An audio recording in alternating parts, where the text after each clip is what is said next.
A paz do Senhor, queridos, tudo bem? Como vocês estão? Tudo na paz do Senhor? Estou aqui dando continuação à nossa aula de História das Assembleias de Deus no Brasil, né? Da CTA DALP. E sou professora Elizabeth, certo? Quero dizer aos meus queridos alunos que nesse sábado que vem eu não estarei aqui, né, em Paulista, não estarei aqui em casa,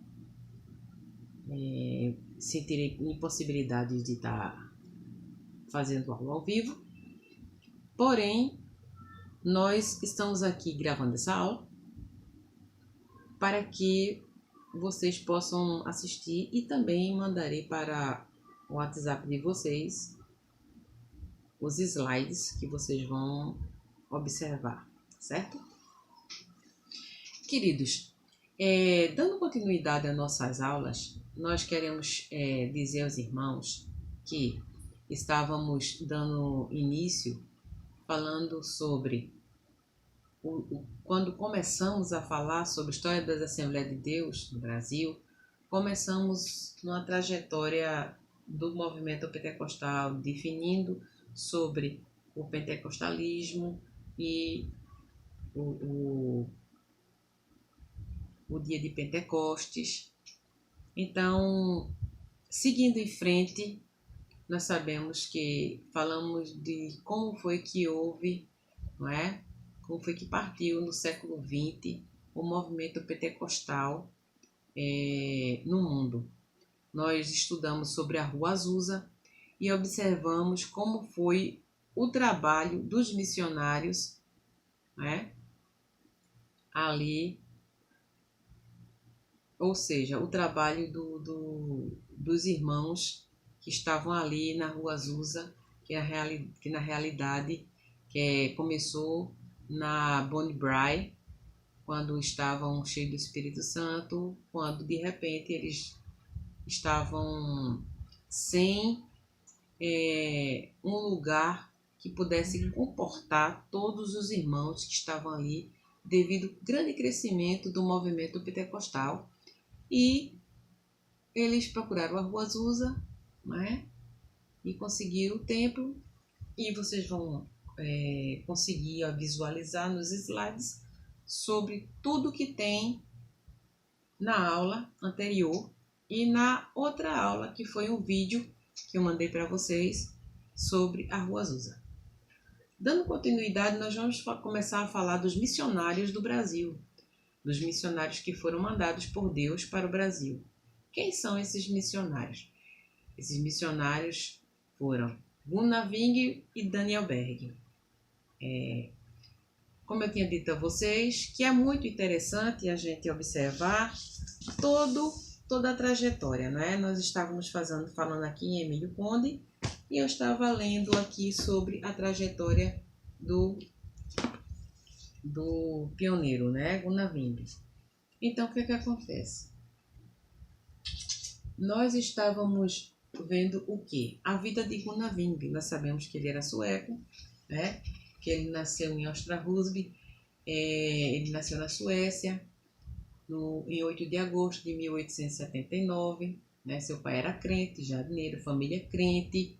Desde o início procurava ensinar a palavra de Deus para Gunnar Wing. Gunnar Wing foi um jovem que cresceu dentro da igreja, um jovem que foi crente e Deus, assim, ele deu uma esfriada no evangelho quando ele estava com 12 anos, mas ele voltou aos 17, e quando ele voltou aos 17, quando estava com 18 anos, ele se batizou, não é? Ele foi batizado nas águas. Sendo assim, quando ele estava com 18 anos, ele decidiu partir, né, para os Estados Unidos, que ali ele faria um curso, certo? Um curso teológico, e como pastor assumiria uma igreja em seguida nos Estados Unidos mesmo. Então, ele foi também porque, diante da febre de muita gente estar indo para os Estados Unidos buscar uma vida melhor, buscar oportunidades, né? Ele viu uma oportunidade dele também para os Estados Unidos e ali ele seguiu sua vida como pastor. Ele foi para os Estados Unidos, né? E ele chegou em Chicago. Ele não falava inglês, mas ele foi para a casa de um tio. E chegando na casa do tio, ele começou, né, a trabalhar no começo do verão, mas depois ele começou a estudar, fazer seu curso de teologia, certo? Quando foi no fim de setembro de 1904, ele foi para Chicago a fim de começar a fazer 4 anos um curso teológico ali na igreja sueca batista. E quando ele estava ali naquele lugar, ele, na época que morava no Kansas, ele participou ali da igreja batista. E quando foi em 1909, ele já teria se formado, né? Ele já estava formado, certo? Inclusive, ele voltou a fazer parte, né? Quando ele estava lá nos Estados Unidos, depois dos estudos, ele esperava assumir a primeira igreja batista em Michigan, né? Em junho. E 1909 a 1910. Então ele visitou a Convenção Batista e tudo mais, mas ele começou a buscar a vontade de Deus na sua vida, né? Ele foi chamado para ser missionário na Índia, sendo que ele, quando ele foi para um congresso, né, em Chicago, ele sentiu que ali não era da vontade de Deus ele fazer ele ir naquela ida missionária, naquele envio missionário. Então sua noiva acabou noivado e ele seguiu tranquilo na vontade de Deus. E quando ele estava fazendo ali a vontade de Deus, ele começou a buscar o batismo com o Espírito Santo. Quando ele estava nesse congresso em Chicago, ele foi batizado com o Espírito Santo, né? Ele foi batizado com o Espírito Santo e depois que ele foi batizado com o Espírito Santo, cerca de 5 dias buscando, né, o batismo com o Espírito Santo, ele procurou ficar na vontade de Deus. Começou a buscar o Senhor. Foi justamente ali que ele conheceu Daniel Berg. Quem era Daniel Berg? Daniel Berg, ele nasceu no 19 de abril na Suécia também, numa aldeia chamada Vargo. Não é? Tinha 6 irmãos, tinha a família Batista, né? Vivia sob a liderança do seu pai. Cedo começou a trabalhar e a estudar, porque era uma família simples. Com 17 anos ele foi para os Estados Unidos, né? E no dia 25 de março ele chega a Boston. Em 1909 ele conhece Gunnar Wingre nessa conferência de Chicago e foi para South Bend, mudando de cidade para um propósito. Pois Gunnar Wingre, depois que se formou, ele fazia parte na igreja de South Bend. Em Chicago eles só estavam para uma conferência, para buscar ao Senhor. E ali eles receberam um revestimento de poder batido com o Espírito Santo. Então, o que é que houve? Quando eles estavam buscando, né, eles se conheceram e Daniel Berg continuou em Chicago e Gunaving volta para South Bend. Só que quando Gunaving volta para South Bend, ele começou a frequentar umas orações que estava tendo na casa do irmão Adolf Kundi. E quando ele estava ali naquela oração, né, o Senhor tomou o seu servo, o irmão Adolf Kundi em espírito, e falou para ele que ele iria para um país que a comida era simples, né? Um país que ia para um lugar chamado Pará. E ali falou em português, ele ouviu a linguagem em português, né? Então ele ficou entusiasmado com aquela forma que Deus falou com ele, ficou feliz. Porém, no outro dia, ele chamou o próprio irmão Adolf Kundi e foram para a biblioteca para procurar onde seria o Pará. E quando eles observaram onde era o Pará, era no Brasil, no norte do Brasil. Sendo assim, ele estava esperando que Deus me disse que ia mandar um companheiro, né? Para que fosse com ele. Foi justamente quando, nessa época, né? Em 1910, que ele sentiu, né, o Daniel Berg sentiu a vontade de deixar o seu trabalho ali em Chicago e foi para South Bend fazer parte junto com Gunaving, pois quando ele chegasse ali, junto de Gunaving, né, diria para ele que Deus tinha mandado ele ficar ali com ele. E quando eles estavam juntos, não é? Quando ele disse, ok, tá certo, uma bênção. E quando eles estavam juntos, foram na casa do irmão Adolf Kundi, estavam em oração, não é? Estavam conversando com ele. Quer dizer, eles estavam esperando o irmão chegou do trabalho e assim Deus tomou o irmão e falou para ele que ele seria o companheiro deles e que eles iriam partir de Nova York no dia 5 de novembro, né?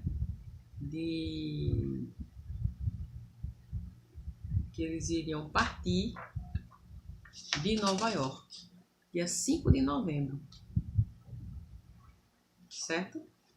Aqui estamos com a data certinha, aqui no livro, dia 5 de novembro, eles estariam partindo para o Brasil, sendo que eles não, de Nova York para o Brasil, só que eles não tinham a certeza que iria existir um navio para o Brasil.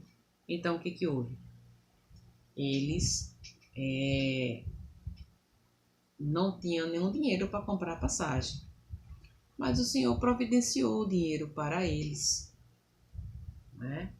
Eles receberam, ele conseguiu juntar um dinheiro para essa viagem e quando ele estava ali se transportando para justamente a viagem para Nova York, numa das descidas dele, ele chegou numa igreja e nessa igreja Deus mandou com que ele desse a oferta para uma revista pentecostal.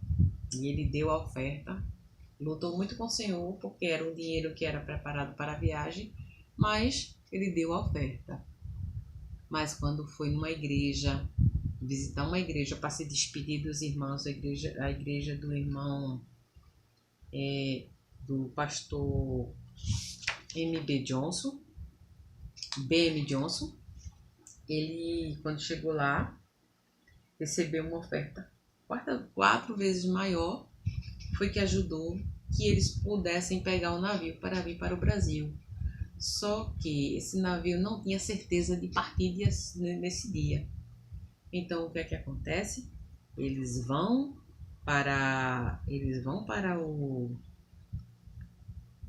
o embarque Quando chegam lá, eles não têm certeza, mas aí depois foi confirmada a viagem, disseram que o navio estava em conserto, mas o navio estaria saindo realmente no dia 5, onde eles conseguiram economizar o dinheiro comprando a passagem na terceira classe.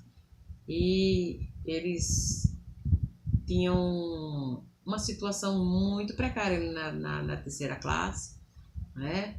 Era uma comida muito precária, ruim, mas eles estavam satisfeitos, dando glória a Deus e ainda ganharam uma alma para Jesus, né? Então, quando eles chegaram no Pará, né? Nós estamos aqui com um navio. Quando eles chegaram, partiram do Brasil no dia 5 de novembro de 1910, em Nova York, e chegaram no dia 19 de novembro de 1910, no Pará, certo? E ali eles não conheciam ninguém, mas como tinha gente no navio que falava inglês, orientou mais ou menos onde era um hotel para eles. Depois eles pegaram um bonde, né? Sem ter paradeiro. Depois que dormiram no hotel, que descansaram, né? Foram no outro dia buscar o que seria a vontade de Deus na vida deles. E foi quando eles conseguiram, através de uma revista,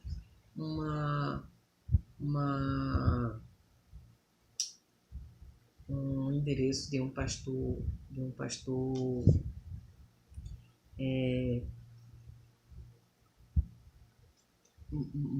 pastor presbiteriano, ou seja, ele era metodista. Então, o que é que acontece? Quando ele chegou lá naquele pastor, foi o que aconteceu? O pastor ofereceu, né, moradia para eles. Eles ficaram lá um tempo. Então, eles andaram, eles conheceram. Adriano Nobre ajudou na forma deles aprenderem a língua em português. Quando o Gunavingre, ele passava o dia estudando e Daniel Berg era fundidor, trabalhava e não podia aprender a língua da forma que Gunavingre aprendeu. Mas Gunavingre, o que ele aprendia, ele passava para o irmão Daniel Berg. E até as pessoas diziam que a língua do Daniel Berg era um pouco mais puxada, porque ele aprendeu já de outro sueco. E ali, quando eles estavam na igreja, né, eles sempre pregavam sobre o Espírito Santo. Pregavam sobre o Espírito Santo, sempre. Então, o que é que acontece? Quando eles estavam ali, né, nós vemos aqui o relato, estávamos vendo aqui um relato na Bíblia de Emílio Conde, no livro de Emílio Conde, estávamos vendo o relato de como foi a chegada, né, deles ali naquele lugar e como foi que eles começaram a frequentar a igreja e participarem dos cultos. E quando eles começaram a participar dos cultos, eles simplesmente não conseguiam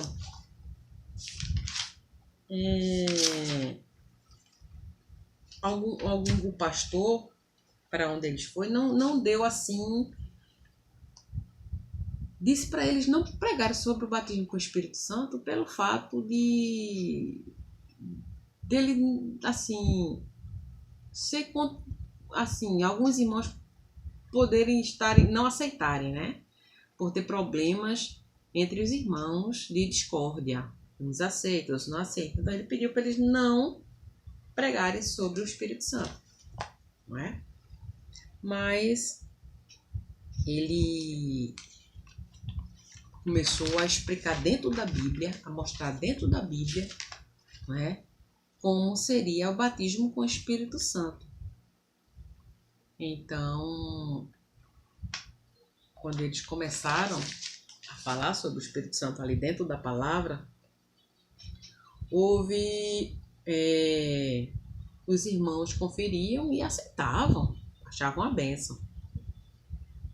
Porém, quando eles estavam pregando sobre o batismo com o Espírito Santo, eles fizeram uma oração por uma irmã que estava doente, por orar por uma irmã que estava doente. Essa irmã se chamava Celina de Albuquerque.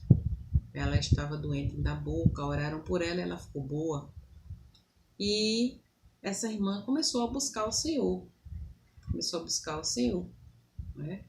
Quando essa irmã começou a buscar o Senhor, então, um certo dia, na rua Siqueira Mendes, na rua 67, na cidade de Belém, ela junto com a irmã Maria de Nazaré, começaram a buscar o Senhor e elas foram batizadas com o Espírito Santo. Quer dizer, a irmã Celina de Albuquerque foi a primeira a ser batizada com o Espírito Santo. E quando a irmã Maria de Nazaré ali falou para aqueles irmãos na igreja, né, que eram irmãos tradicionais, então eles ficaram um pouco, não todos, né? Alguns irmãos ficaram um pouco com o pé atrás, porque era uma experiência que não estava dentro, né, da doutrina tradicional deles, quer dizer, não dentro da doutrina, mas dos costumes tradicionais daquela igreja. Então, começou-se uma batalha, né? Quando os irmãos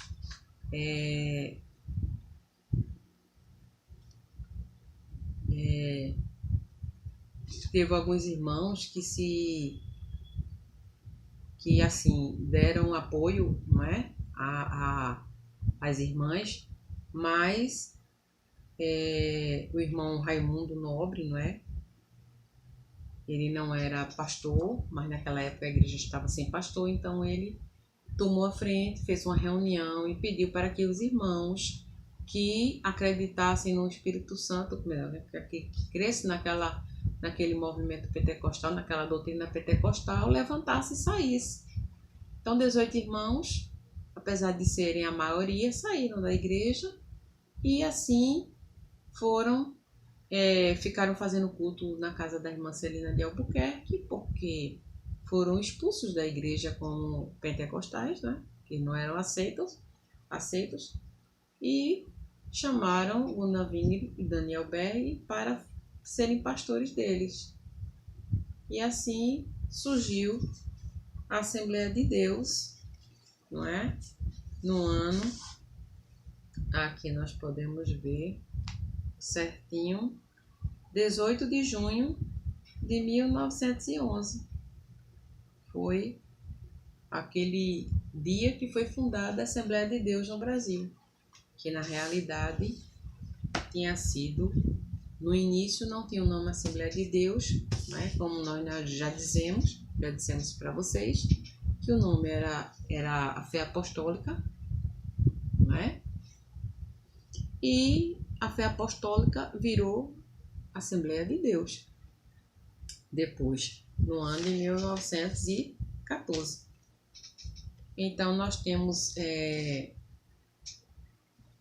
a trajetória da igreja, que diz 18 de junho de 1911 começa a funcionar a igreja pentecostal, que passou a ser chamada Missão Fé Apostólica, em homenagem à Rua Azusa, não é?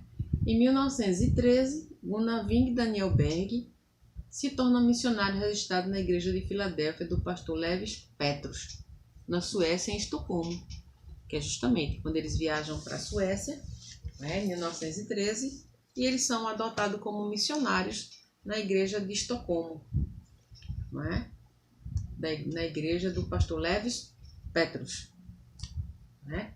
Aí nós vamos mandar os slides que tem a história. E a Assembleia de Deus, não é? Quando foi em 1914, muda o nome para Assembleia de Deus, como eu já disse para vocês, e só é registrada no dia 11 de janeiro de 1918, né?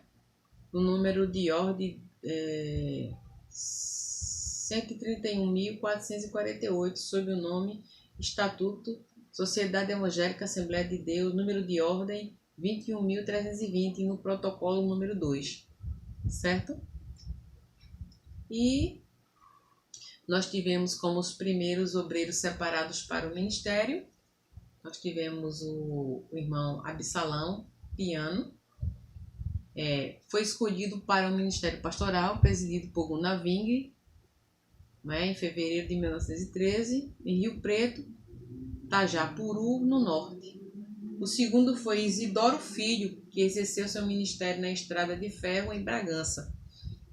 O terceiro foi Cipriano de Melo.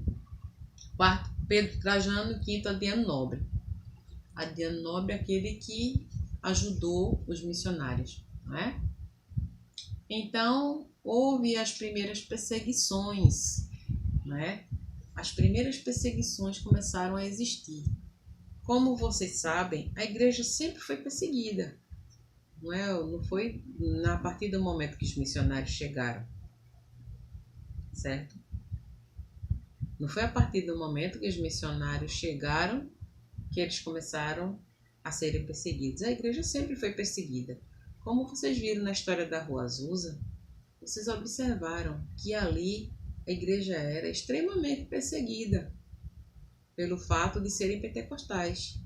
E da mesma forma que quando o pentecostalismo chegou no Brasil, os missionários, as igrejas, as pessoas que criam no pentecostalismo também foram perseguidos. Por quê? Porque era algo novo, era algo que estava sendo... Não era algo novo no sentido de não estar na Bíblia, porque está na Bíblia. É algo novo no sentido de que eles ainda não teriam buscado, não teriam ainda entrado por essa experiência espiritual. Então, para eles, cada pessoa que entrava nessa experiência espiritual, cada pessoa que começava a buscar o Senhor, sentia o renovo de Deus, sentia. E assim como na Rua Azusa, as pessoas antes de chegarem na igreja já sentiam no quarteirão o poder de Deus. Assim como era na Rua Azusa, as pessoas começaram a perseguir os evangélicos, no caso os pentecostais aqui no Brasil, e a partir do momento que iriam lá dentro da igreja se perseguir ou que iriam assistir o culto, terminavam se convertendo também, não é? Então, várias coisas aconteceram durante essa perseguição, né? Teve pessoas que perseguiam os crentes, faziam muitas maldades e, através dessa perseguição, terminaram sendo comidos por onça. Pessoas que perseguiam com espingardas terminaram se convertendo, né? Em Xarapuco, que era uma cidade lá no Pará, depois que eles foram perseguidos, Jesus salvou 300 almas, não é?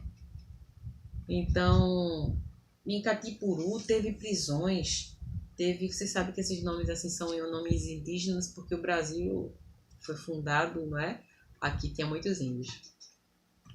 Então, muitas perseguições, tocaias, prisões, não é? Depois o pastor Clímaco Bueno Asa se converteu, o irmão Clímaco Bueno Asa se converteu, que foi uma das pessoas que foram muito... um dos maiores evangelistas que nós tivemos, né, que desbravou, né, as Assembleias de Deus por todo o Brasil, que não ficou só em Manaus, mas também saiu pelo Brasil e fundou a Assembleia de Deus no Amapá, no Maranhão, em Minas Gerais. Então nós vemos aí várias pessoas se convertendo, chegando